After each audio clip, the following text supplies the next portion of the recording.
예, 6계명은 무엇입니까? 6계명은 살인하지 말라입니다. 또 68문 6계명이 요구하는 것은 무엇입니까? 6계명이 요구하는 것은 합법적인 노력을 다하여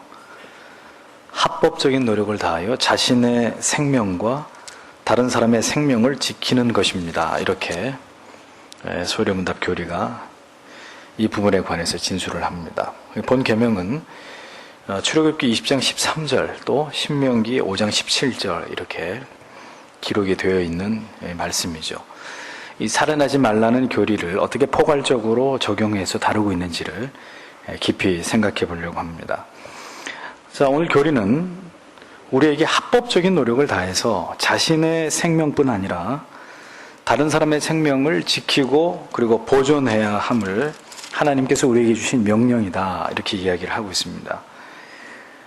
6계명과 관련해서 우리는 지금까지 다른 사람의 생명을 빼앗는 것만을 금하시는 것으로 우리는 그렇게 생각해 왔을 것입니다.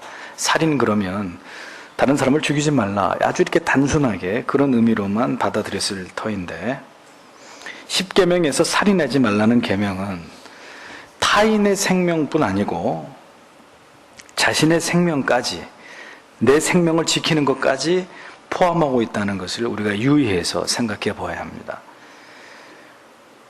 자살을 한 사람이 구원을 받을 수 있을까요? 이 문제가 계속해서 논란이 되고 있습니다. 그러나 우리 이 개혁교회 성도들은 이 문제에 대해서 아주 명쾌한 답을 가지고 있어요. 교리를 통해서 이 문제에 대해서 우리는 분명한 선을 그을 수 있습니다. 자신의 생명을 보호해야 될 의무를 저버린 살인은 타인의 생명을 빼앗은 것과 동일한 살인의 죄에 해당된다는 거죠. 내 생명을 내 스스로 빼앗은 살인, 자살, 이것은 다른 사람을 죽인 것과 동일한 죄다라는 거예요. 에베소서 5장 29절에 누구든지 언제든지 제 육체를 미워하지 않고 오직 양육하여 보호하기를 그리스도께서 교회를 보양함같이 하나니, 이런 성경 구절이 기록되어 있습니다. 이 말씀은 물론 남편이 아내를 어떻게 사랑해야 됨을 교훈하는 가운데 주신 말씀이에요. 핵심은 이런 의미입니다. 모든 사람들에게는 자기 자신을 사랑해서 자기를 양육하고 보호하고 자기를 위하려고 하는 이런 본성을 하나님이 주셨다는 거예요. 물론 그것이 죄 아래서 에고이즘으로 발전하면 극단적 이기주의와 자기애로 하나님을 향한 사랑으로 나아가는, 그것을 회방하는 그런 이제 문제가 되겠지만, 그런 차원이 아니라 하나님은 우리에게 자기 스스로의 생명을 스스로 이렇게 소중하게 여기고 보존할 수 있는 마음을 주셨다는 거예요. 따라서 자기의 몸을 그렇게 소중하게 여기고 보존하려고 하는 것처럼 자신의 아내를 그렇게 자기 몸을 사랑하듯이 사랑해야 된다는 말씀을 말씀하시는 것입니다. 그런데 성경은 분명하게 하나님께서 우리에게 우리 자신의 육체를 우리가 미워하지 않고, 미워해서는 안 되고 스스로 자신을 양육하고 보호할 마음을 주셨다고 명시하고 있는 거예요. 나를 하나님보다 더 떠받들고 나의 쾌락과 나의 성공, 내 육체의 본의대로 사는 것은 죄이지만, 그것과 별개로 하나님이 이 세상에 태어나게 하신 모든 자들은 하나님의 뜻을 이루기 위한 수단과 그리고 도구로서 자기 자신을 그렇게 생각하고, 그래서 자기를 잘 가꾸어야 될 의무를 하나님이 주셨다는 것입니다. 따라서 하나님께서 우리의 생명을 하나님의 주권적인 계획하심 가운데 하나님의 뜻대로 우리의 생명을 취하시지 않는 한 우리 스스로 우리의 생명을 거둘 수 없는 것이 하나님께서 우리에게 명령하신 계명이라는 사실을 오늘 이 공부를 통해서 여러분들이 아주 분명하게 깨달으셔야 됩니다. 이후로 누구든 자살은 죄가 아니다, 그런 얘기 하시면 안 돼요. 자살은 살인입니다. 죄입니다. 또 음주를 하고 흡연을 하고 스스로 건강을 해롭게 함으로 자기의 생명을 단축하는 행위도 하나님께서는 우리에게 우리 스스로 몸을 잘 관리하라고 하신 명령을 우리가 그렇게 하는 것은 그것을 거스리는 것이 된다는 것을 알아야 돼요. 음주나 흡연, 또 무절제한 쾌락에 대한 탐닉으로 자신의 건강을 해치는 것은 포괄적으로 이 계명을 적용할 때 명백한 살인 행위가 되는 것이라는 겁니다.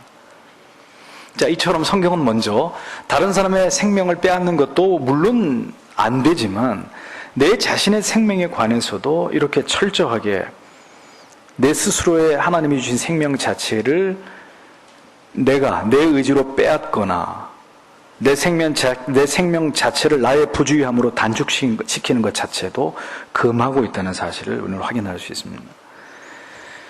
하나님께서 주신 사명과 하나님께 영광을 돌리기 위한 목적으로 예수 그리스도께서 그러하셨던 것처럼 또 많은 선지자와 사도가 그러했던 것처럼 그들의 육신을 가혹하게 대함으로 건강을 해치게 되는 것은 여기에 해당이 되지 않아요. 그것은 다 하나님의 나라를 위해서 희생한 부분이기 때문에 이것은 고귀하고 아름다운 것입니다. 하나님의 영광을 위해서 육체의 한계를 뛰어넘는 그런 아름다운 헌신이기 때문에 이것은 자학이나 살인 행위로 보기는 어렵다는 거예요. 이건 예외가 되는 것입니다. 자, 그래서 이 계명은 이렇게 자신뿐만이 아니라 모든 사람의 안전에, 모든 사람의 생명의 안전에 관심을 가질 것을 요구하시는 하나님의 명령이라고 우리가 그렇게 보아야 된다는 겁니다. 모든 폭력, 손상, 다른 사람의 몸을 해칠 수 있는 모든 일체의 행위들을 성경은 명백하게 금지하고 있습니다. 나아가서 이웃의 생명을 구하고 군안하는 일까지 또한 하나님께서 우리에게 부여하신 이것은 중요한 사명이라는 것을 기억해야 됩니다. 모든 합법적인 수단을 동원해서 자기의 생명과 타인의 생명을 보존해라. 이것이 이 계명 안에 담겨져 있는 함의라는 겁니다. 그래서 도와주어야 될 대상을 보거든 우리는 모든 도움의 방법을 찾아서 어려움과 재난에 처한, 위기에 처한 사람들을 도와야 되는 책임이 있다는 것을 우리가 잘 기억해야 할 줄 압니다. 이웃의 생명을 보존하는 일에는 반드시 성도가 개입해야 되는 거예요. 또 이웃에게 해로운 것이 되는 일은 절대로 우리가 그 일을 행치 말아야 할 뿐 아니라 하지 말아야 될 뿐 아니라 누가 이웃의 생명을 해치는 행위를 하려고 하면 막아서야 되는 거예요.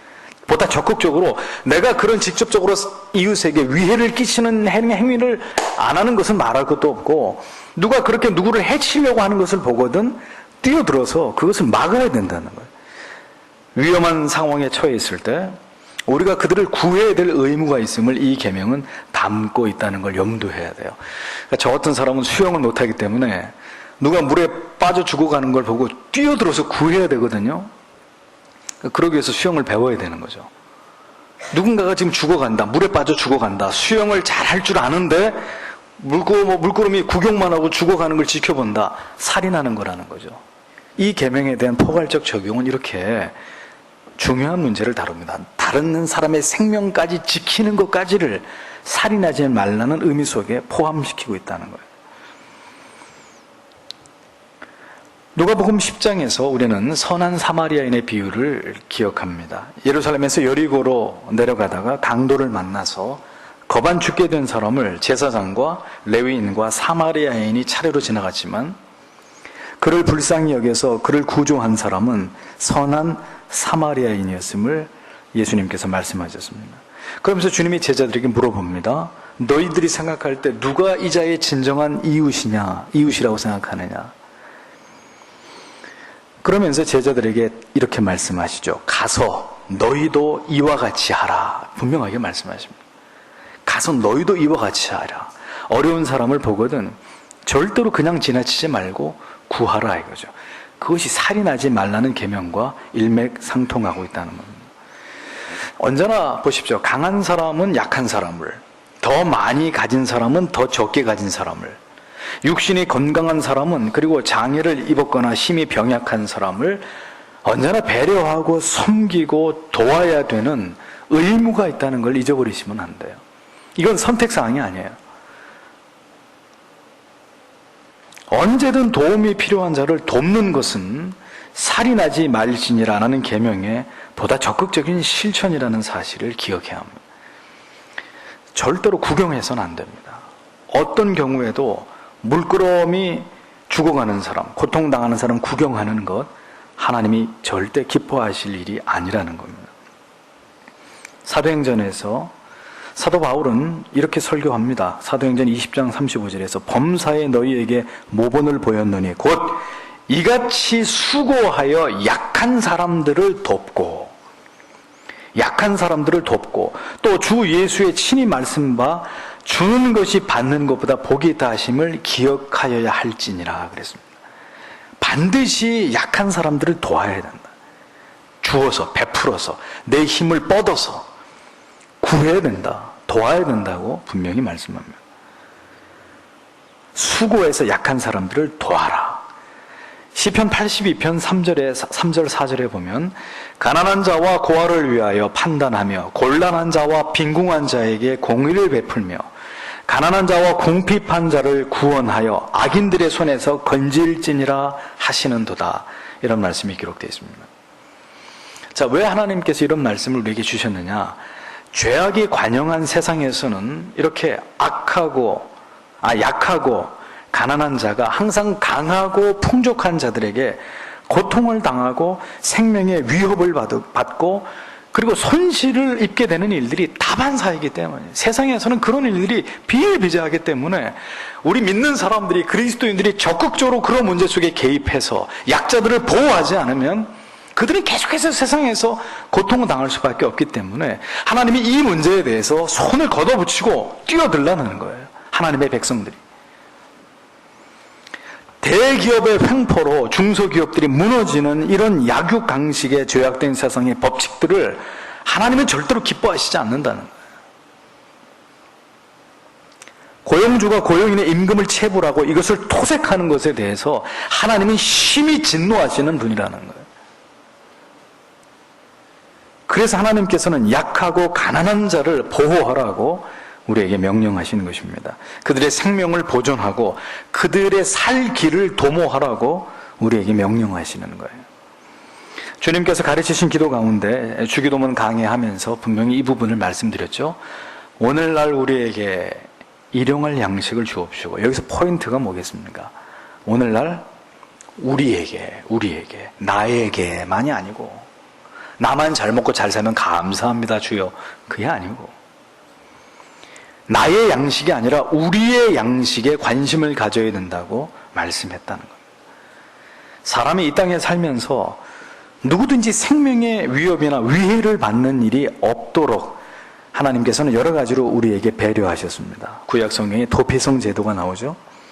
또 사법 제도를 만들어 가지고 50부장, 100부장, 1000부장 재판관을 세워 가지고 힘없고 약한 자들이 억울하게 피해를 보지 않도록 하나님이 그들을 보호하시려고 했다는 것을 보게 됩니다.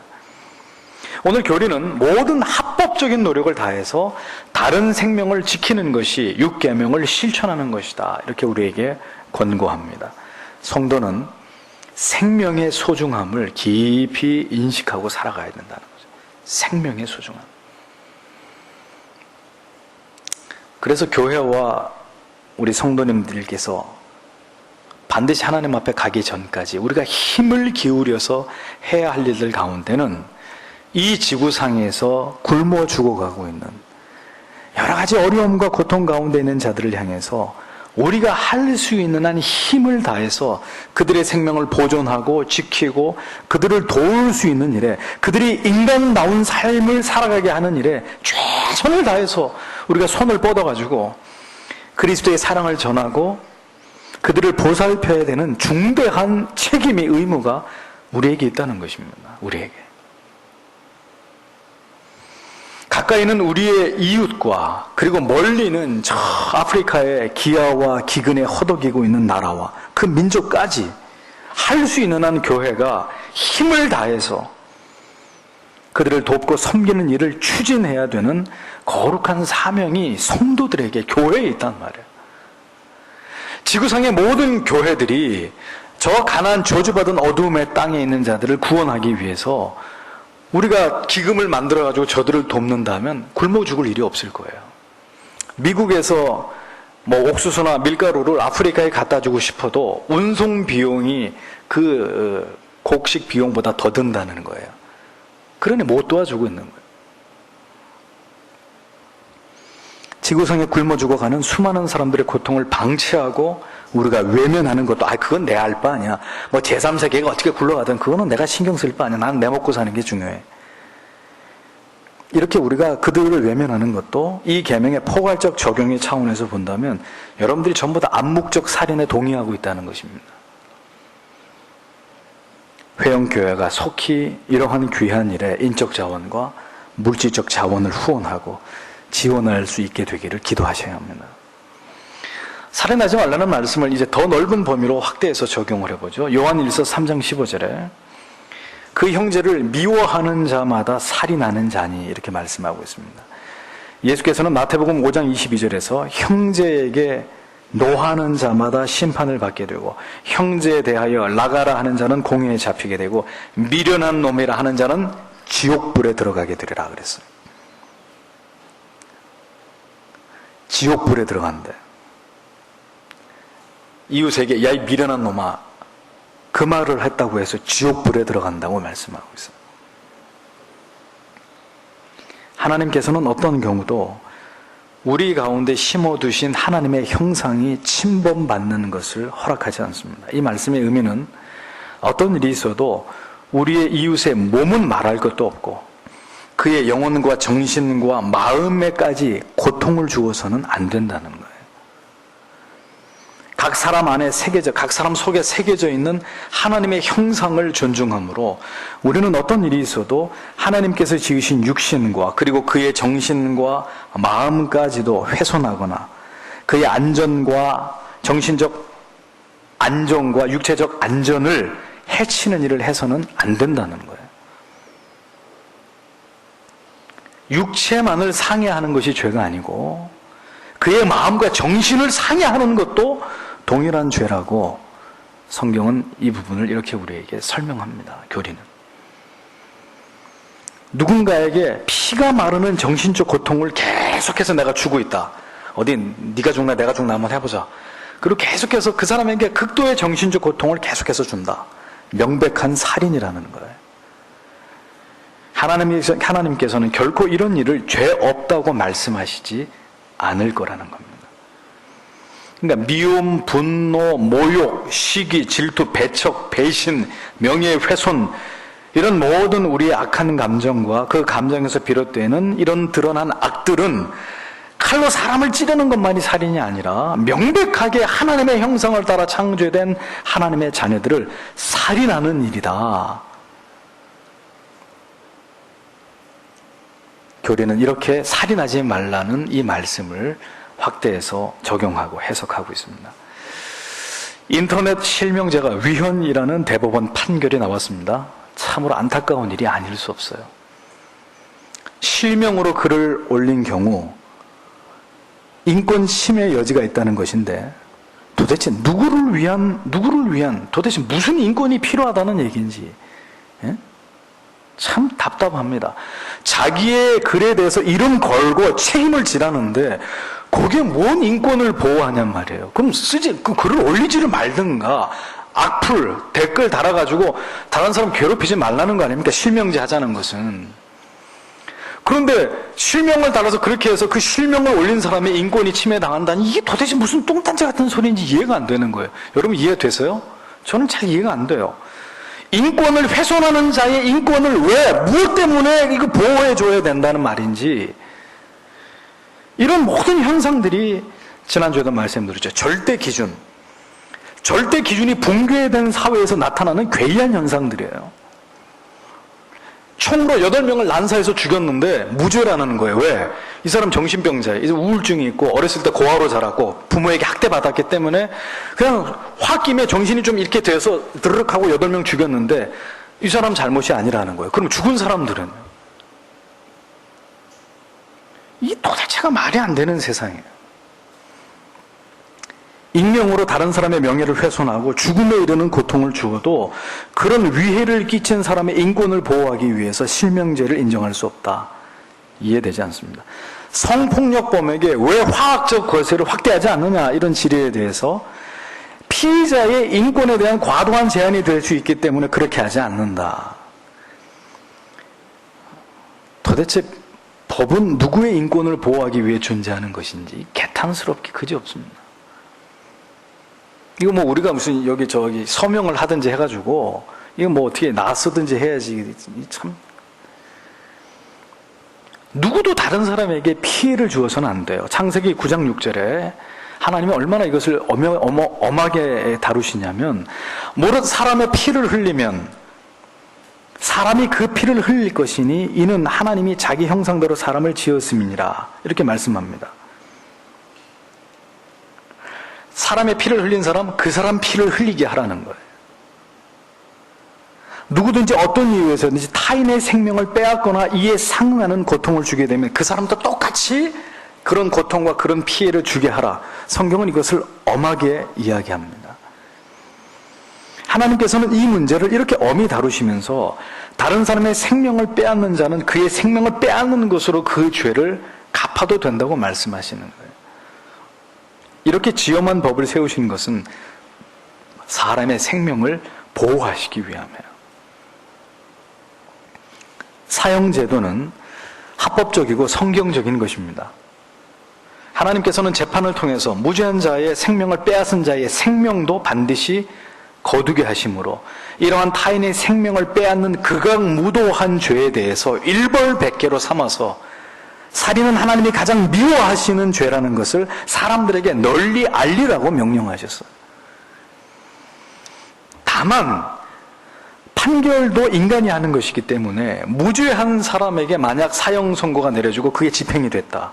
그런데 나중에 그 사람이 죽고 난 다음에 근데 사실은 이 사람은 죄가 없다. 이제 이런 일들이 일어날 수 있기 때문에 또 한 사람을 억울한 죽음을 당하게 할 수 있는 일들이 일어날 수 있기 때문에 사형제도 자체를 폐지하는 것이 옳다고 주장하는 이런 반론들이 있어요. 근데 그렇게 애매한 경우라면 문제가 달라지지만 모든 증거가 아주 명백하고 이 사람이 이 사람을 죽였다는 이 살인에 대한 모든 증거적 뒷받침이 확고하다면 사형을 집행하는 게 그게 하나님의 뜻인 거예요. 하나님의 법인 거예요. 그렇게 사형이 집행되지 않으니까 오늘의 현실을 보세요. 여러분들이 보시는 바와 같이 사회의 기강이 흔들리고 질서를 유지하는 일에 이렇게 어려움을 겪는 것입니다. 처벌이 가벼우니까 범죄는 더 증가하는 것이고 재범률 점점 늘어나는 것이고 동일한 범죄가 저지르는 확률이 계속 늘어나는 거예요. 안 죽이니까 엄하게 법을 통해서 그 사람의 죄를 묻지 않으니까 이렇게 또 계속해서 제3, 제4 계속 피해자가 나오지 않습니까? 범죄를 억제할 수 있는 동기를 약화시키므로 더 흉악한 죄악이 판을 치는 그런 세상이 되어버리는 거예요. 사형제도를 폐지하니까. 어떠한 일이 있어도 무고한 생명이 희생을 당하는 일은 하나님이 기뻐하시는 일이 아닙니다. 성도는 생명을 소중히 여기는 자들이 되어야 된다. 그러면 낙태도 마찬가지입니다. 낙태. 명백한 살인의 행위예요. 살인의 행위. 배아세포 단계에서부터 우리는 이것을 생명으로 간주합니다. 따라서 어떤 경우에도 태아의 생명을 거두는 것은 분명한 살인이 되는 거예요. 아직 결혼하지 않은, 결혼했어도 아직 아이를 갖지 않은 자매 여러분 잘 들으세요. 형제 여러분. 기형아 검사 왜 하십니까? 그래 기형아 검사해서 기형하면은 지워버릴 거예요? 다운 증후군이면 안 나을 겁니까? 하지 마세요. 만약 태아가 다운 증후군이고 그 밖에 장애를 가지고 있다는 사실을 사전 검사를 통해 알게 됐다. 죽일 거냐고요, 그러면. 그건 명백한 살인이 되는 것입니다. 살인.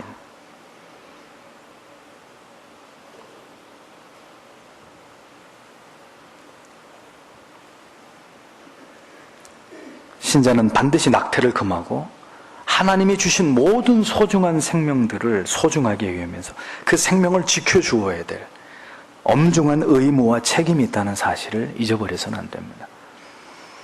누구도 이 땅에 인간으로 태어난 이상 인간다운 삶을 살아갈 수 있도록 돕고 지원하고 사람다운 삶을 살 수 있도록 교회는, 성도는 이러한 긍휼과 사랑을 베푸는 사역에도 많은 힘을 쏟아야 됩니다. 왜 주님께서 과부와 고아를 돌아보라고 했습니까? 그들에겐 생활력이 없기 때문이에요. 누군가 도움을 주지 않고는 그들만의 힘으로 이 세상을, 인생을 살아가기가 너무나 벅차고 힘든 그런 처지에 있는 절대적인 약자들이기 때문입니다. 가난한 사람들, 보통의 사람들이 살아가는 그 한참 이하의 비참한 삶을 살아가는 자들의 생계를, 그들의 생존을 위해서 우리가 나서야 되는 거예요, 교회가. 교회가 이런 일들을 실질적으로 감당해야 합니다. 필리핀의 세부에 가면 단 돈 몇만 원이, 한 돈 3만 원, 우리 돈은 한 3만 원이 없어서 대를 이어서 노예가 돼가지고 채석장에서 돌을 캐는 사람들이 있어요. 단돈 3만 원만 딱 지불하면 그 노예에서 해방이 되는데 3만 원이 없어서 아버지도 노예, 아들도 노예, 그 자식도 노예. 몇만 원이 없어서 가난을 대물림하면서 처참한 삶을 살고 있는 사람들이 있습니다. 무엇보다 지금도 이 세상에 굶어 죽어가는 아이들이 얼마나 됩니까? 우리 돈으로 몇백만 원이면 우물을 파서 깨끗한 물을 마실 수 있는데 그 돈이 없으니까 전부 다 구족물을 먹어가지고 온 마을 전체가 병을 앓고 있는 아프리카의 어떤 지역이 있어요. 거기에 이제 우물 만들어주자는 그런 운동도 합니다. 그리스도인들은 과연 돼지처럼 자기의 먹을 것과 자기 가족의 안위만을 생각하면서 주께서 나와 내 가족만 함께 해주시, 우리만 하나님 잘 먹고 잘 살기, 이런 앵무새 같은 그런 기도를 간구하는 사람들이 되어야 될까요? 그리스도인들이? 그저 내 가족. 에? 절대로 그렇지 않습니다. 성경은 그렇게 우리에게 말씀하고 있지 않아요. 우리는 내 자신의 안전뿐만 아니라 이웃의 안전을 도모하고 이것을 지켜주고 어떤 위험으로부터도 이웃을 지켜주어야 될 사명이 있는 사람들이에요. 하나님께서는 이와 같이 우리가 보다 적극적인 의미와 포괄적인 의미에서 바로 살인하지 말라는 이 계명을 실천해 나아가는 것을 기대하십니다. 이것을 통해서 하나님의 형상을 쫓아 지음받은 모든 고귀한 생명들이 이 땅 가운데서 하나님의 보편적인 은혜 가운데서 어떤 위험으로부터도 생명을 잃어버리거나 고통을 당하지 않고 인간이 만든 사회와 세상 속에서 서로 공존하며 살아가는 것을 하나님께서 기뻐하신다는 거예요. 오직 생명을 취하시는 이는 하나님이십니다. 하나님만이 우리의 생명을 좌지우지하실 수 있는 능력이 있으시고, 인간의 생사화복을 주장하는 것은 홀로 하나님 한 분만이시기를 하나님이 원하세요. 누구도 감히 타인의 생명을, 그의 몸과 마음과 정신과 영혼을 괴롭힐 권리가 없단 말이에요.